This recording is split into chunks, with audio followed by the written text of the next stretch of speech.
प्यारे बच्चों, आज मैं एसिड बेस सॉल्ट लास्ट भाग डिस्कशन करने जा रहा हूँ, जिसका नाम है वाटर ऑफ क्रिस्टलाइजेशन। ठीक है, हम देखते हैं घर में जो शुगर होता है, सॉल्ट होता है, ये सब हमको ड्राई लगते हैं, लेकिन हम आज जानेंगे वो असल में ड्राई होते हैं या वेट होते हैं। ठीक है, चलो एक ठो ऐसे क्रिस्टल लेते हैं। ओके, तो हम एक ठो एक्टिविटी करते हैं। Are the crystals of salts really dry? Okay, तो देखो ये शुगर के जैसे है, कॉपर सल्फेट क्रिस्टल। ओके, तो दिख रहा है कि नहीं शुगर जैसा, लेकिन इसका कलर ब्लू होता है।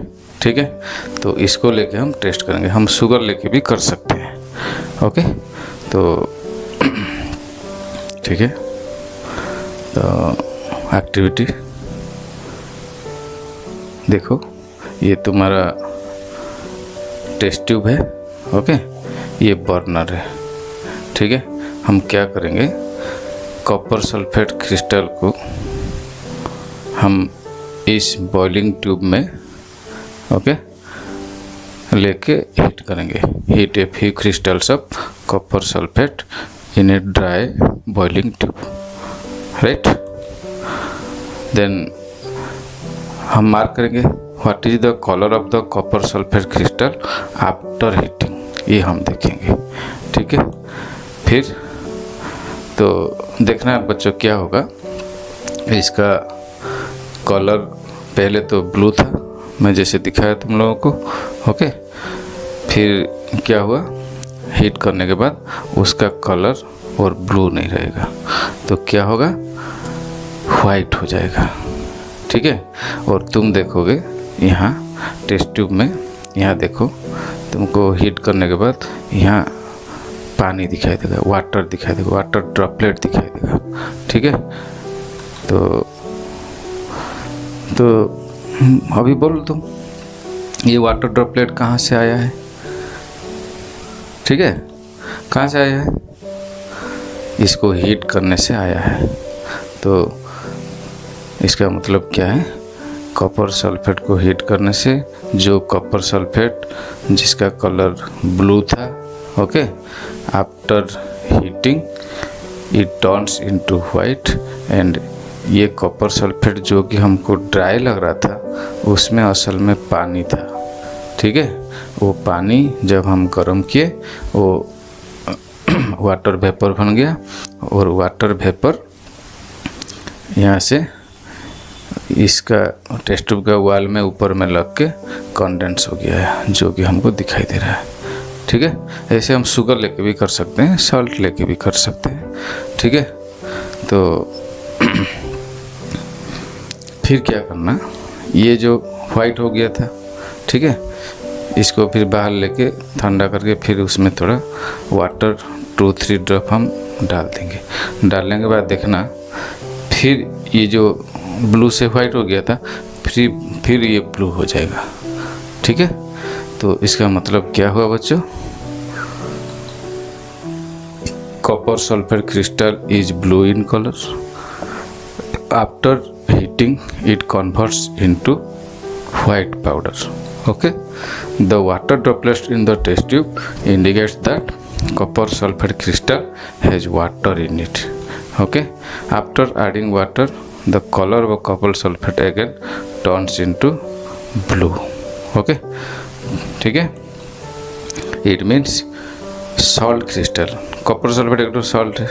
ओके, ऐसे तुम्हारा जो हम टेबल सॉल्ट खाते हैं वो भी एक तो सॉल्ट है, उसमें भी क्या होता है, वाटर रहता है। तो इसका मतलब जो भी सॉल्ट क्रिस्टल हमको ड्राई लगता है, उसमें असल में वाटर ऑफ क्रिस्टलाइजेशन होता है। ठीक है, it means salt crystal appears to be dry but they contain water of crystals in it. Okay, तो हम जानेंगे वाटर ऑफ क्रिस्टलाइजेशन क्या है। ठीक है, तो इसका डेफिनेशन याद रखना बच्चों, एग्जाम में आता है। ठीक है, water of crystallisation okay. Fixed number of water molecule present in one formula unit of a salt. Okay, formula unit क्या है तुम 9th में पढ़े हो। ओके, तो सॉल्ट का एक ठो फार्मूला यूनिट में जितना नंबर ऑफ वाटर मॉलिक्यूल रहता है, जितना नंबर ऑफ वाटर मॉलिक्यूल रहता है उसको वाटर ऑफ क्रिस्टलाइजेशन बोलते हैं। ठीक है, और वाटर ऑफ क्रिस्टलाइजेशन माने क्या? क्रिस्टल माने जानते हो तुम लोग, दाना। हर चीज़ जो पाउडर में होता है हम दाना दाना होने से यूज करने में हमको ईजी होता है, फ्री फ्लो होता है, इसलिए उसको दानादार बनाया जाता है उसमें कुछ वाटर मिलके। और वाटर क्या होता है? एक ठो गम की तरह वर्क करता है। वाटर नहीं होगा तो क्रिस्टल नहीं बन पाएगा। क्रिस्टल माने कुछ सॉल्ट का मॉलिक्यूल आपस में मिल के रहते हैं। ओके, उसके अंदर वाटर की क्रिस्टल उसको क्रिस्टल बनाने में हेल्प करता है। ठीक है, इसीलिए उसको बोलते हैं वाटर ऑफ क्रिस्टलाइजेशन। ओके, तो on heating copper sulphate crystals water droplets appear.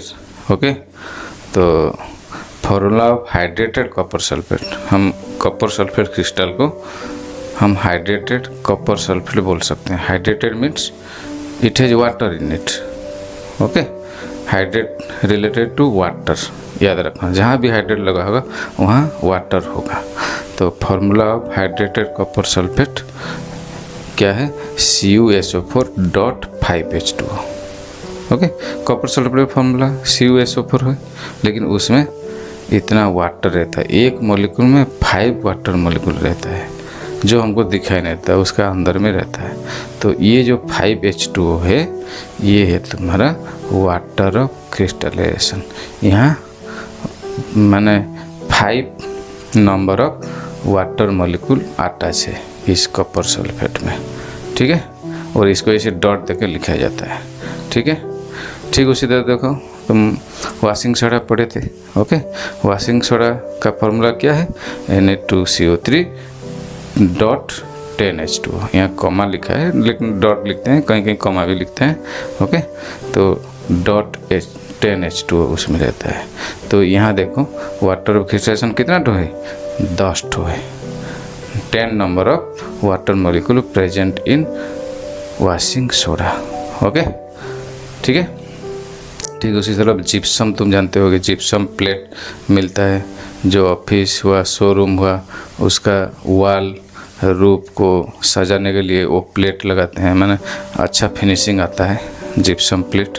Okay, उसमें उसका फॉर्मूला है CaSO4.2H2O। ये 2H2O माने वाटर ऑफ क्रिस्टलाइजेशन है, माने 2 molecule of water of crystallisation present in gypsum, right. तो चलो थोड़ा जिप्सम के बारे में जानते हैं, जिसका फॉर्मूला है CaSO4.2H2O माने hydrated calcium sulphate.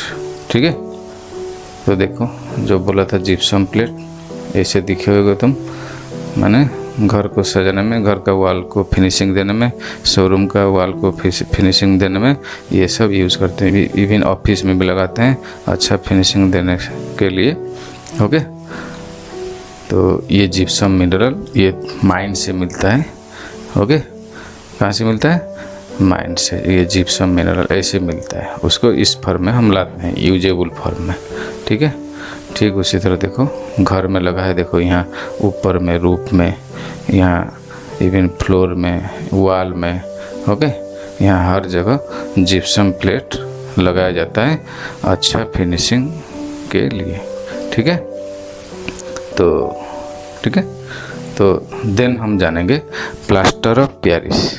Okay, plaster of Paris तुम जानते होगे, अगर किसी का हाथ टूट गया, बोन फ्रैक्चर हो गया, तो उसको ठीक होने के लिए क्या करते हैं? सपोज हाथ में फ्रैक्चर हो गया, बोन फ्रैक्चर हो गया, तो क्या किया जाता है?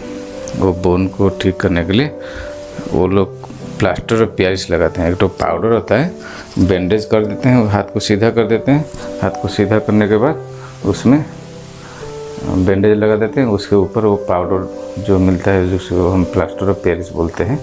ओके, उसमें पानी मिला के वहाँ उसका लेप दे देते हैं।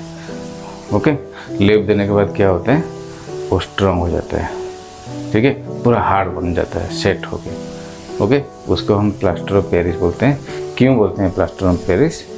क्योंकि एक तो हम उसको प्लास्टर करने के लिए यूज़ करते हैं, जैसे मैं बोला अभी फ्रैक्चर होने से प्लास्टर करने के लिए यूज़ करते हैं। और इसका जो रॉ मटेरियल क्या है, इसका रॉ मटेरियल जानते हो? अभी जो जाने हम जिप्सम, ओके, उसका रॉ मटेरियल है, उसी से प्लास्टर ऑफ पेरिस बनता है। और जिप्सम ना पेरिस में ज़्यादा मिलता है, इसलिए इसका नाम है प्लास्टर ऑफ पेरिस, राइट। तो ठीक है, तो फार्मूला ऑफ जिप्सम क्या था? CaSO4 2H2O था। लेकिन प्लास्टर ऑफ पेरिस का क्या है, देखो, CaSO4 हाफ H2O है, देखो हाफ H2O, यहाँ 2 गायब हो गया है, ठीक है। तो अगर तो प्लास्टर ऑफ पेरिस हमको कैसे मिलेगा? जिप्सम से मिलेगा। मैं बोला तुमको जिप्सम इसका रॉ मटेरियल है, ठीक है। तो हम जिप्सम को अगर हीट करेंगे, कितना, 373 केल्विन तक अगर हीट करेंगे, ये क्या हो जाएगा, जो जिप्सम जो इतना हार्ड सब्सटेंस है, जिसका प्लेट हम देखें, जिसका मिनरल हम देखें, बहुत हार्ड सब्सटेंस है, लेकिन उसको हीट करने से 373 केल्विन तक हीट करने से वो क्या हो जाता है, पाउडर में कन्वर्ट हो जाता है। क्यों पाउडर में कन्वर्ट हो जाता है? उसमें वाटर ऑफ क्रिस्टलाइजेशन देखे, 2 molecule of water of crystallisation था। ओके, जब हम गर्म करते हैं, कुछ वाटर मॉलिक्यूल वेपर बन के भाग जाता है, उड़ जाता है, तो क्या होता है, वो धीरे धीरे पाउडर हो जाता है, ठीक है। तो CaSO4 हाफ H2 है ना, तो उसको हीट करेंगे, ज़्यादा हीट करेंगे तो ये हाफ H2 भी चला जाएगा, जो कि और हमारा प्लास्टर ऑफ पेरिस होकर नहीं रहेगा। इसीलिए उसको कंट्रोल करके ठीक तरह से ध्यान देके इसको हीट करते हैं, जैसे CaSO4 हाफ H2 हो जाए, ठीक है। तो ये हो गया तुम्हारा प्लास्टर ऑफ पेरिस। ओके, ये बोला plaster of Paris is used as plaster for fractured bones. Okay, when plaster of Paris is mixed with water it changes to gypsum. देखो, प्लास्टर ऑफ पेरिस को वाटर में mix करने से वो gypsum हो जाता है। जैसे हम हाथ फ्रैक्चर हो गया, ओके, उसमें पाउडर में पानी मिला के हम लेप दे दिए, प्लास्टर ऑफ पेरिस में पानी मिला के लेप दे दिए, लेकिन कुछ समय के बाद क्या होगा, वहाँ पानी मिला है, पानी मिलाने के बाद वो फिर जिप्सम हो जाता है। तुम जानते हो जिप्सम क्या है, माने हार्ड सब्सटेंस है। जब जिप्सम बन जाएगा पूरा हार्ड हो जाएगा, माने ऊपर में पूरा हार्ड बन जाएगा, जिस माने जैसे वो बोन जहाँ फ्रैक्चर हुआ होगा वो हिलेगा नहीं, पूरा अच्छी तरह पूरा लेवलिंग होकर रह जाएगा। तो हाथ तुम्हारा जो फ्रैक्चर हुआ है वो अच्छी तरह सेट हो जाएगा, माने बोन जुड़ जाएगा, टेढ़ा मेढ़ा जुड़ेगा तो प्रॉब्लम हो जाएगा। ओके, तो इसीलिए लगाया जाता है। तो हम जाने जिप्सम को हीट करने से प्लास्टर ऑफ पेरिस मिलता है, प्लास्टर ऑफ पेरिस में फिर पानी मिलाने से फिर जिप्सम हो जाता है। जिप्सम है hard substance, plaster of Paris है पाउडर सब्सटेंस। ओके, जब हम प्लास्टर की तरह यूज करेंगे, वो पाउडर फॉर्म में होने से हमको ईजी होगा, हाँ कि नहीं। हम जिप्सम डायरेक्ट तो नहीं लगा सकते, लेकिन पाउडर लगाने से वो फिर धीरे जिप्सम हो जाता है, ठीक है। तो देखो कैसे प्लास्टर ऑफ पेरिस फिर जिप्सम बन गया है, यहाँ हीट करने से होता है, ठीक है। तो प्लास्टर ऑफ पेरिस कहाँ कहाँ यूज़ करते हैं, तुम लोग सुने होंगे, टॉय मेकिंग में भी। ओके, उसका जो प्रॉपर्टी है, पाउडर होता है, पानी मिलाने से समय हार्ड हो जाता है, तो उसी प्रॉपर्टी को हम यूज करेंगे, कैसे भी चाहें ऐसा शेप दे सकते हैं। इसीलिए मेकिंग टॉयज में यूज होता है। डेकोरेटिव मटेरियल, ओके, जैसे मैं बोला, ऐसे स्मूथ सरफेस को स्मूथ करने के लिए, ओके, हम प्लास्टर ऑफ पेरिस को यूज करते हैं, ठीक है। तो आज इतना ही, ओके, नेक्स्ट वीडियो लेके फिर आऊँगा। सब्सक्राइब करना, ओके। सब्सक्राइब करने से क्या होगा, मैं हरदम तुम्हारे पास लिंक नहीं भेज सकता। अगर तुम सब्सक्राइब करोगे तो क्या होगा, जब मैं वीडियो अपलोड करूँगा तुमको ऑटोमेटिक नोटिफिकेशन में आ जाएगा और तुम देख पाओगे।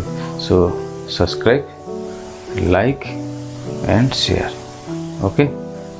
थैंक यू बच्चों।